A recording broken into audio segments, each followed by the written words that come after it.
descriptiva como las que se extraen.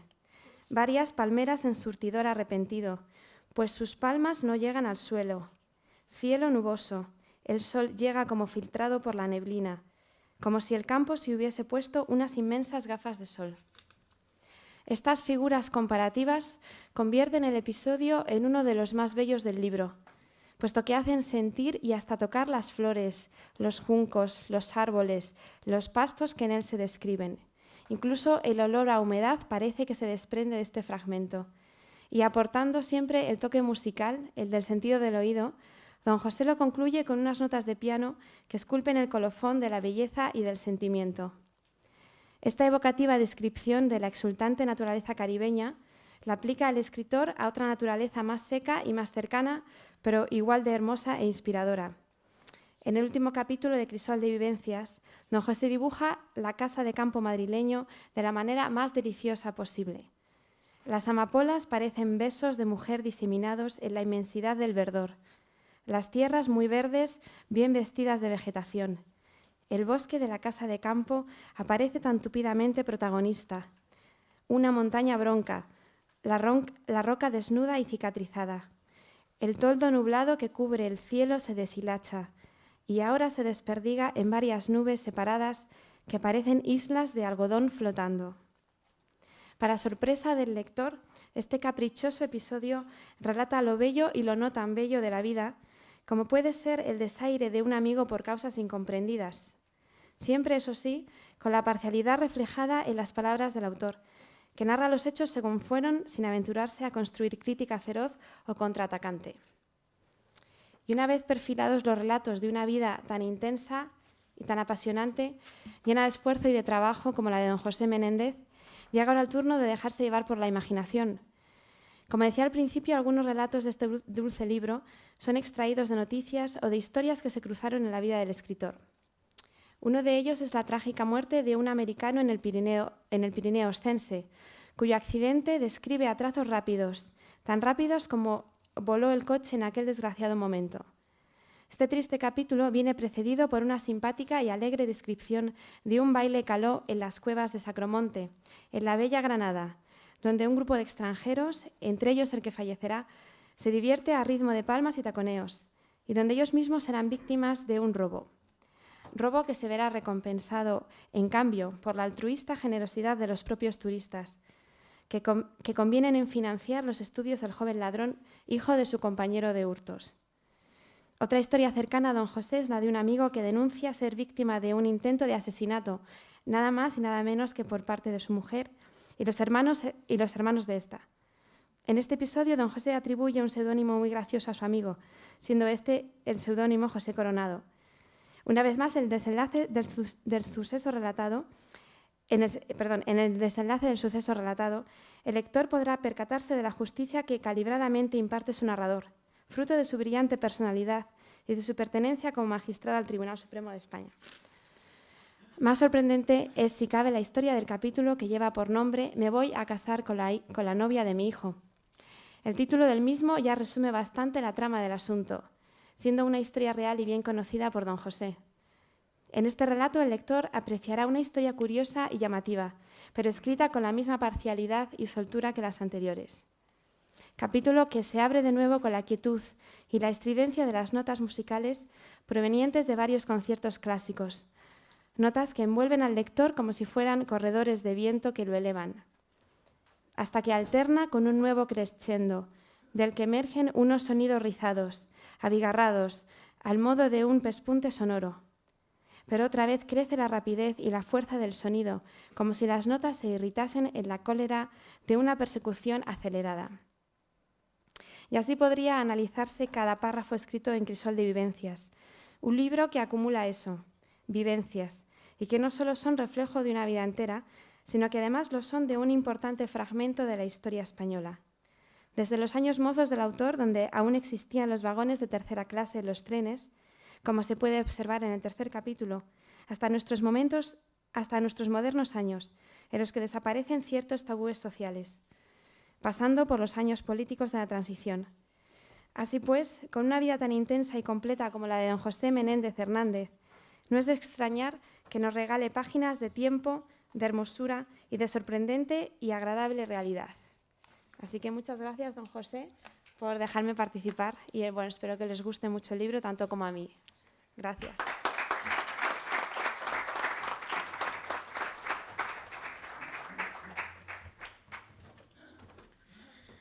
Muchas gracias a ti. Gracias por esta magnífica presentación. Bueno, Avelino, ya hemos visto que Pepe escribe fundamentalmente de mujeres y para mujeres, pero ¿cómo lo vemos nosotros? A mí me encantaría que nos hablases de tu lectura tan particular y tan precisa también de este libro. Tiene la palabra Avelino Acero.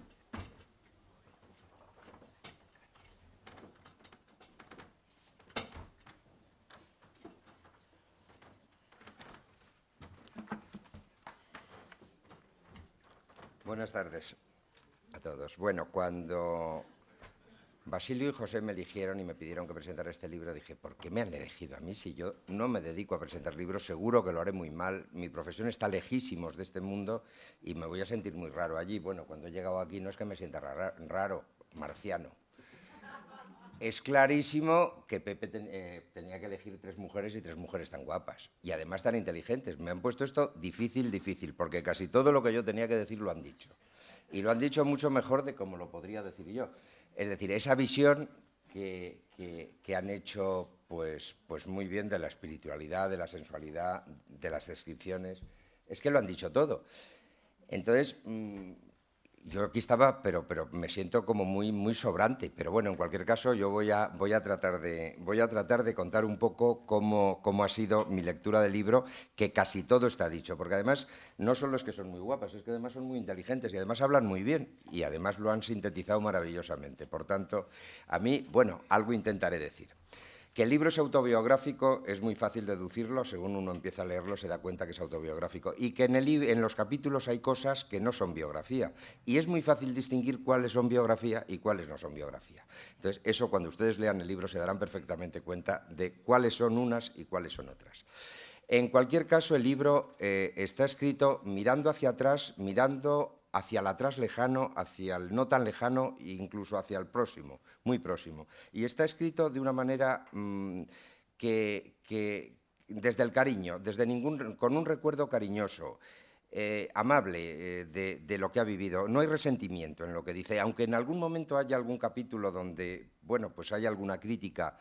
Hay alguna crítica a compañeros, hay alguna crítica siente, bueno, esa sensación de frustración, ¿verdad?, de algunas personas, eso de te he leído hoy en ABC, pues esa partida de tenis, ¿verdad? Sí, es verdad, pero está ahí. Es aquel otro compañero que todos recordamos y conocemos y en la vida hemos tenido alguno al que uno ha ayudado, le has pasado los apuntes y luego se enfada contigo porque te ven un Mercedes que encima te ha costado poco dinero, pero dice, ¿y por qué tienes tú un Mercedes y yo no? Bueno, pues eso son las envidias, las pequeñas cosas. Eso lo describe bien. Pero vamos a ver, sobre todo lo importante son las descripciones. Aquí ya han hablado de las descripciones de las personas. Son extraordinarias. La descripción de la persona entra, yo diría, había apuntado por aquí, que casi entra... bueno, entra en situaciones muy anímicas, entra casi en el psicoanálisis en algunas descripciones de algunos de los personajes. Hay otras descripciones maravillosas que son las de los paisajes. Yo había visto pocas descripciones de paisajes, casi había que ir a la pintura, ¿no?, y ver a Antonio López pintando para llegar a una descripción. Lo que pasa es que Antonio López lo hace en un lienzo y José es capaz de hacerlo con palabras.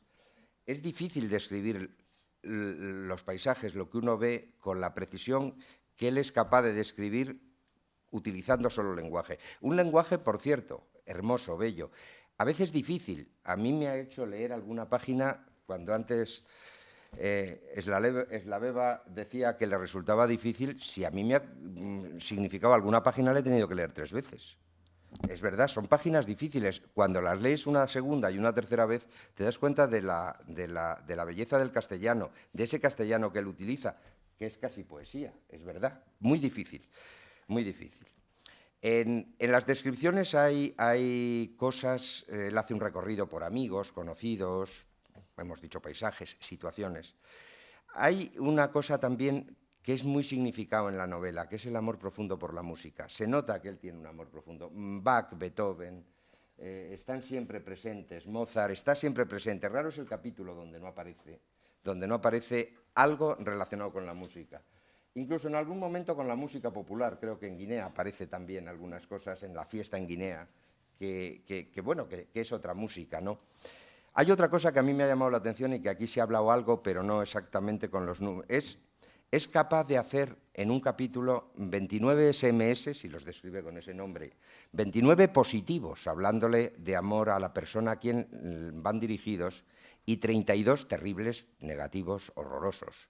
O sea, son muchos. Pero es que como con los 29 se quedaban perdidos los positivos, 2 capítulos más adelante añade otros 4 positivos para que ganen por 1. 33 por 32.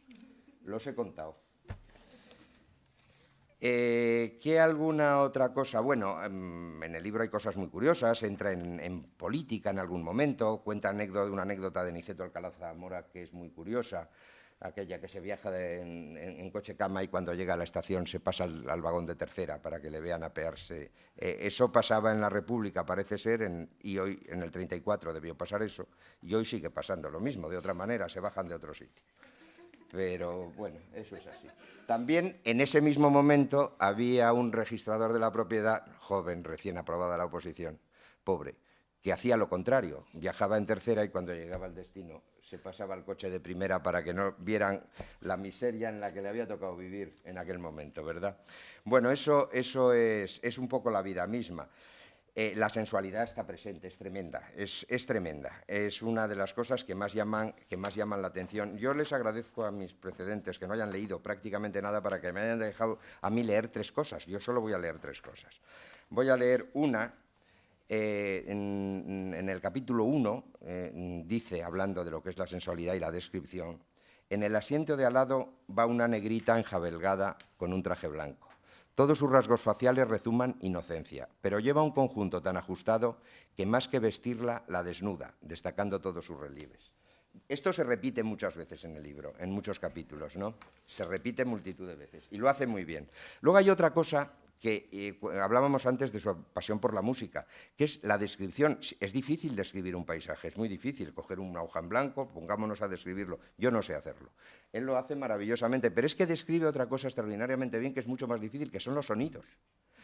Dice, cuando estábamos en el Sacromonte, en ese capítulo al que te has referido antes, y que es, por cierto, Gracia, he hablado de los americanos que vienen, bueno, y dice en un momento en ese Sacromonte, dice, las melodías sucesivas van penetrando en los oyentes por los vasos comunicantes del sentimiento, en aras de una especie de oleaje cuyas mareas las rige, no la luna, sino cada singular partitura.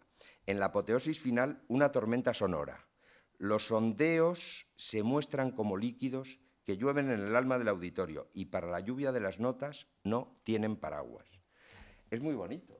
Para la lluvia de las notas no hay paraguas, llegan, te invaden. Es una descripción del sonido, bueno, muy distinta, muy difícil y no. Y luego, en lo que ya por decir, yo quería hablar de cómo describe el paisaje, pero yo no sabía hacerlo, yo no sabía decir cómo lo hace, porque lo hace tan bien, y entonces he tenido que ir a leerle a él, que lo dice, y lo dice en el libro. Dice, describir es pintar paisajes con la palabra y no con el pincel. La palabra, a diferencia de la paleta, no muestra, no fotografía lo que se quiere ver, lo relata. Y necesita el escritor de la complicidad del lector que, con su fantasía, con sus recuerdos, con sus lecturas anteriores, pone volúmenes, colores, vegetación, cosas a lo que el escritor le sugiere. Escribir no es tan explícito como pintar. Lo pintado se ve desde los ojos, lo escrito se construye desde la fantasía. Es una descripción magnífica de qué significa para él la descripción del paisaje y lo bien que lo hace. Bueno, podríamos hablar mucho más, pero yo creo que ahora lo que tienen que hacer es leerlo, porque el libro se lee fácil, merece la pena. Yo confieso que ha sido hace muy pocos días cuando me dijeron, ¿quieres presentar el libro? Yo dije, bueno, seguro que lo hago muy mal, pero encantado. Y me puse a leerlo y lo leí tan deprisa que no me ha costado nada. O sea que muchas gracias. Y enhorabuena.